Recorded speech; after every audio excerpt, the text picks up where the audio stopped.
cucumbers and they're starting to get soft, so it's time to make pickles. This is a simple recipe I found in a gardening book, and I think it can be tweaked to get different flavors. The basic recipe though is 4 parts vinegar, 1 part water, and 1 part sugar, and then a bit of salt. We heat all these ingredients together until they're hot and mixed. In a jar with our chopped cucumbers, we sprinkle in some fresh dill and chopped garlic.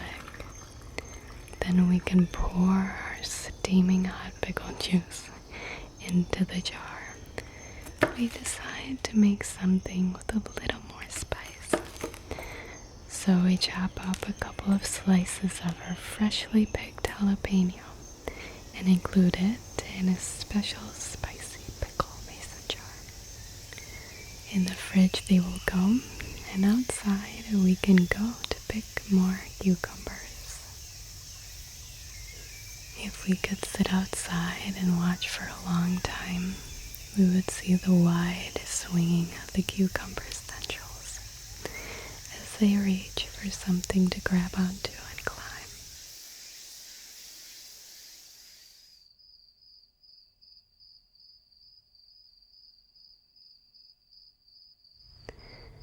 The cucumber plant this year was a particularly avid climber and was bursting with little yellow flowers all season long. Cucumbers produce many biologically male flowers in the hopes of successfully pollinating the couple of biologically female flowers they produce.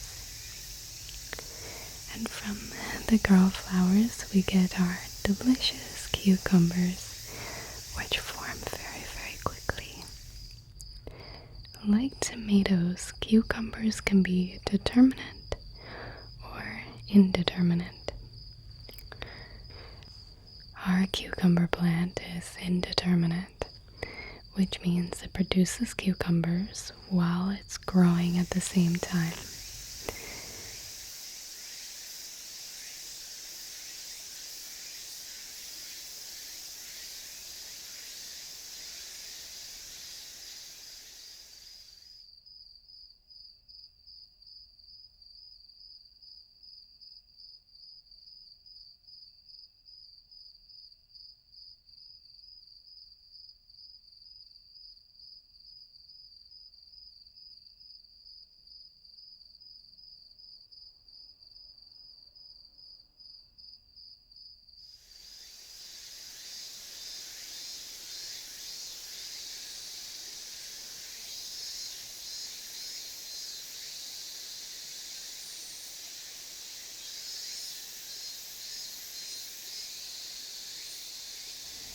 We just love watching these cucumber fruits grow seemingly overnight until they look big enough to pick.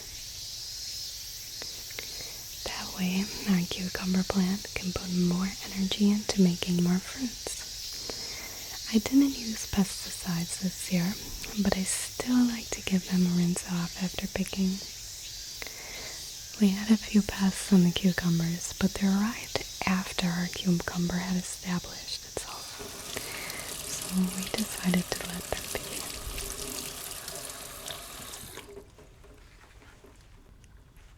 Now that I'm doing it, I realize it's also time to change the hummingbird feeders. I want to make sure little birds have a fresh, clean, artificial flower to drink out of. When I can, I like to use vinegar instead of soap, since it does a great job at sanitizing the feeders without leaving like a residue behind. Every 1 to 2 days, we make a fresh batch of nectar for the hummers. All it is a 1/4 to 1/3 cup of white granulated sugar to 1 cup of hot water. I like to make 2 cups to fill all the feeders I have. After stirring and letting it cool for just a bit, We can pour the nectar into our clean feeders and put them outside.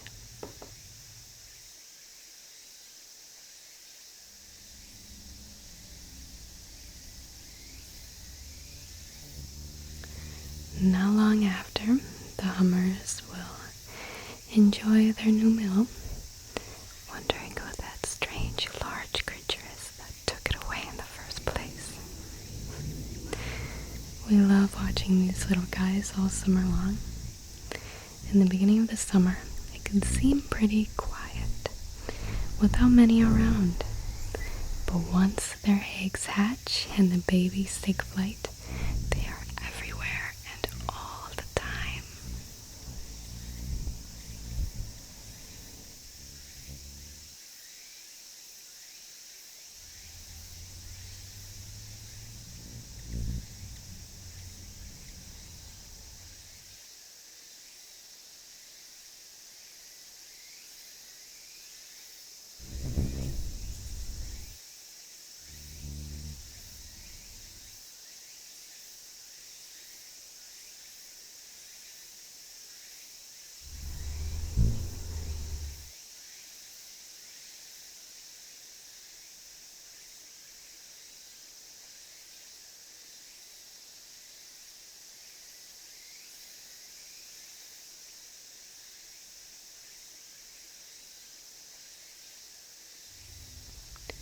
One morning, I spotted a little hackberry butterfly visiting the feeder and enjoying a couple of nice long drinks before a little hummer shows up and shushes it away.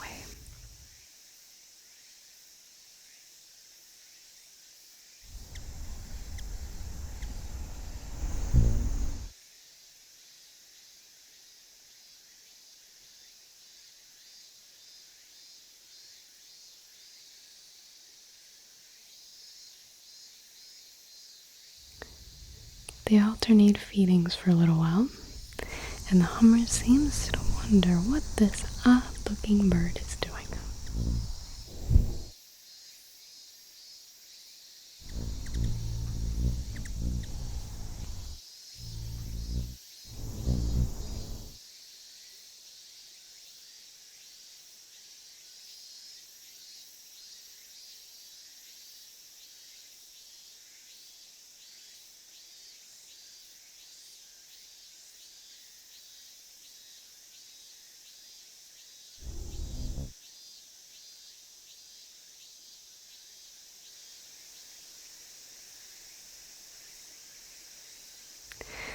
Eventually, they sort of reach some type of compromise and just feed on opposite sides of the feeder.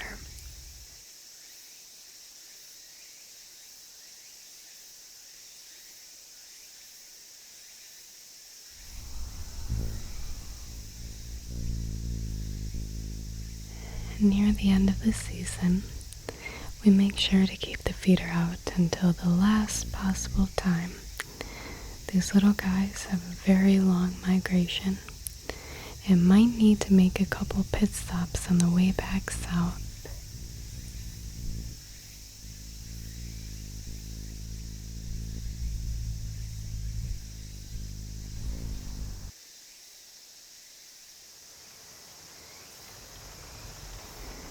The rain comes and relieves us from watering on a hot day. Some days you can even see how the plants stand up taller as their stems and leaves are filled with water. It's so soothing to sit under some shelter during these times and just listen to the rain fall.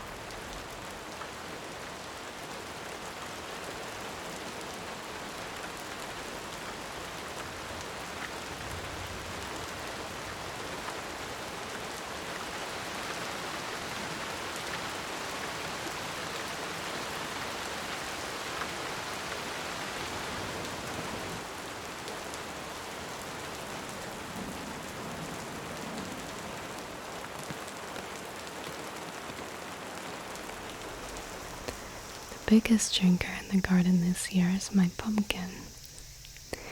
Like the cucumber, every day is a joy to wake up and see these big orange flowers blooming.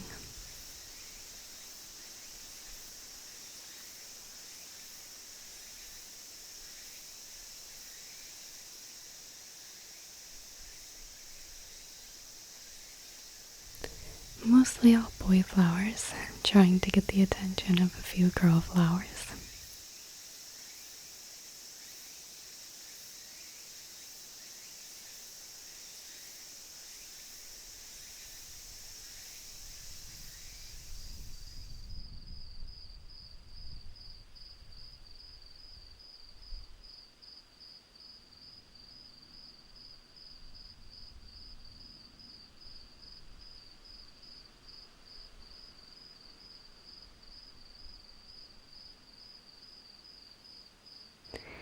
In the night, they wait and wait until sunrise to burst open for business and hope their pollen messages reach their desired destinations.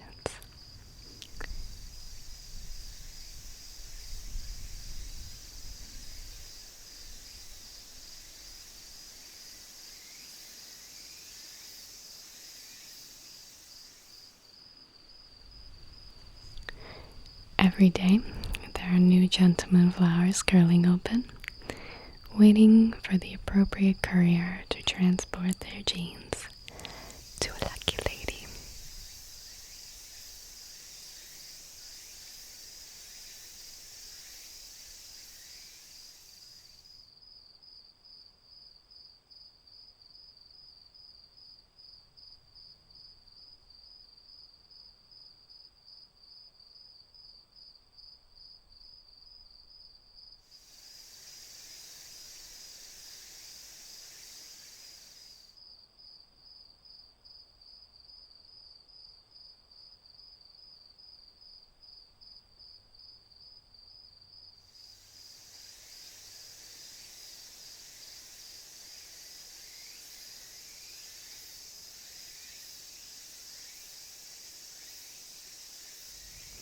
The flowers themselves provide some drops of nectar to entice bees and flies to pay them a visit.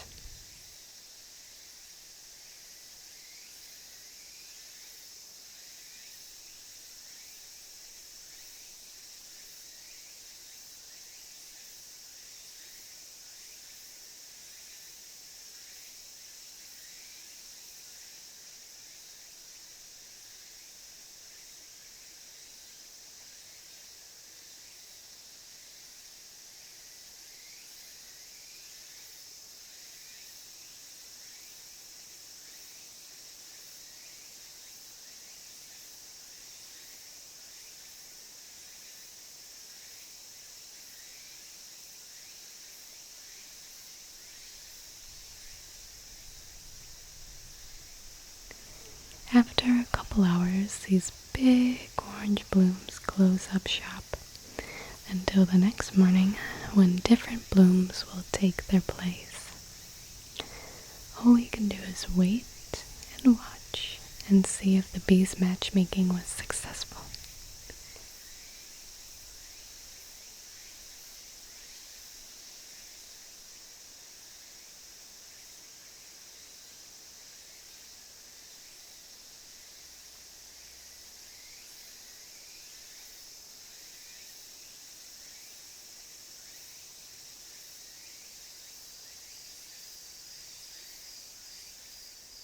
At night, it seems that growth is abundant.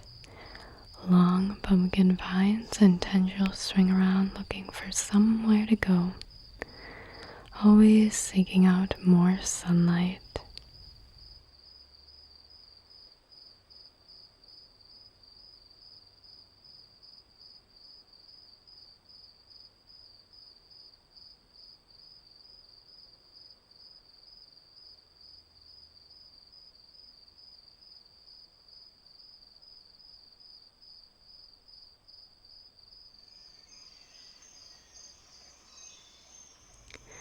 didn't take long to see if the bees' messages hit home.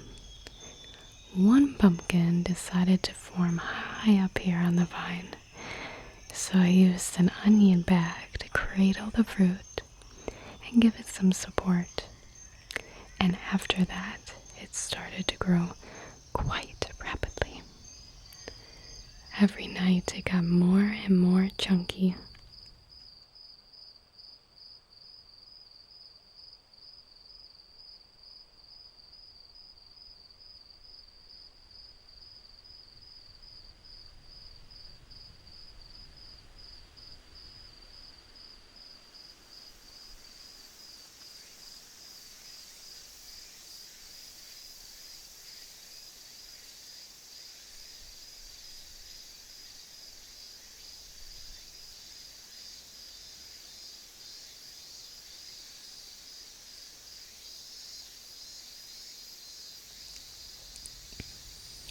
Another pumpkin formed on the ground near the base of the plant.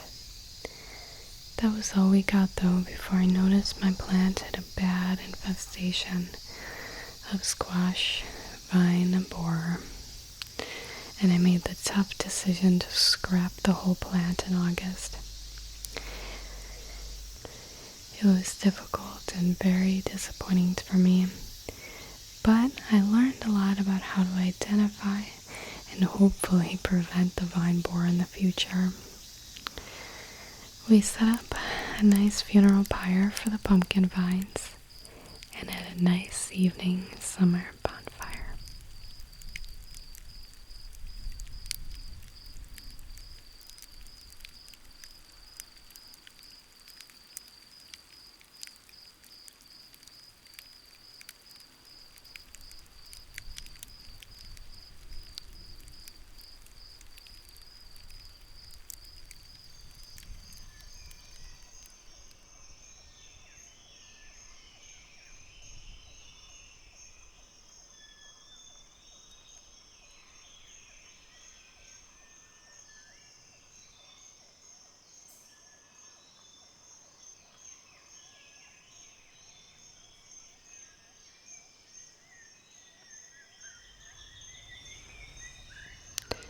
Losing the pumpkins made me feel a little bit lost, and the garden definitely felt a little bit empty without its enormous leaves and rapid growth.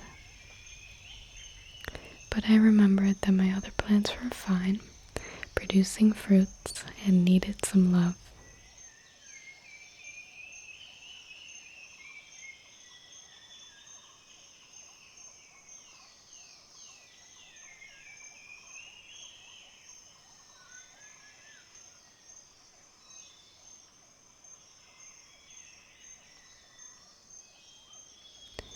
The tomatoes and cucumbers were looking a little bit parched and needed some water on this hot and humid day.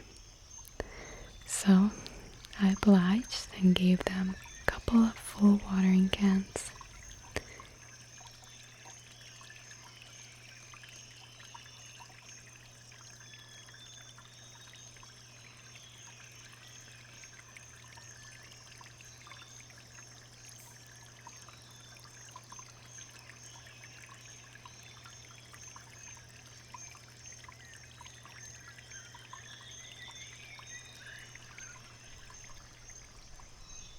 It's so satisfying to see them perk up after getting a nice drink.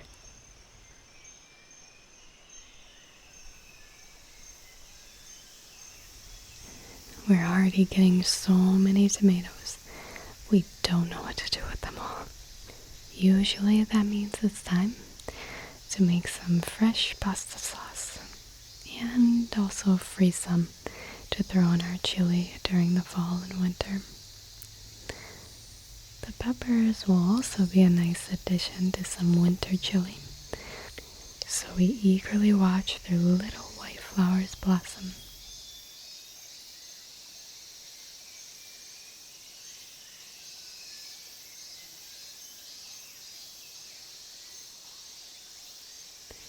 These flowers stay open for a bit for pollination by these tiny little bees, and then grow in abundance, forming over a period of a week or so into large, spicy jalapenos.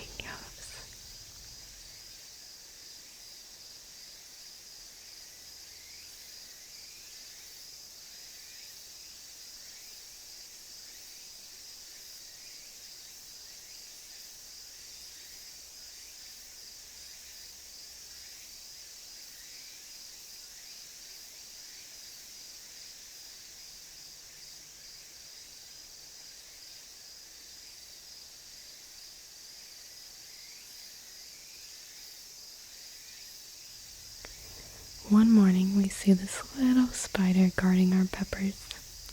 He sets up shop and stays for a couple days.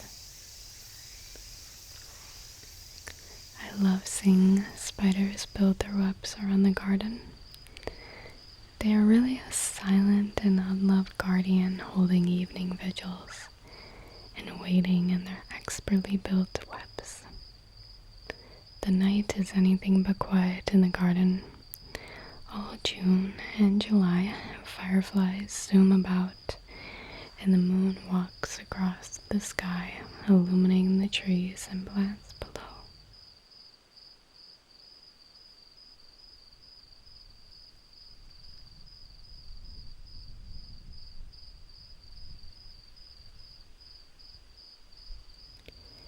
One night, we catch a pair of bucks grazing upon some fallen mulberries.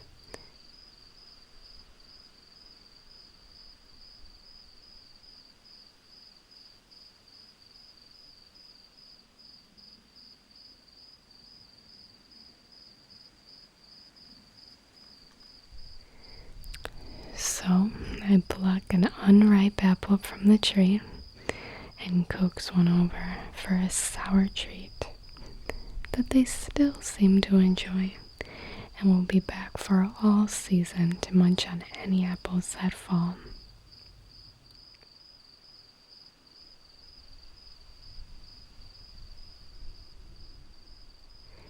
Even if there aren't many visible, we love seeing the couple of stars in the sky at night and try to pick out constellations that we know. But now, fall has just begun,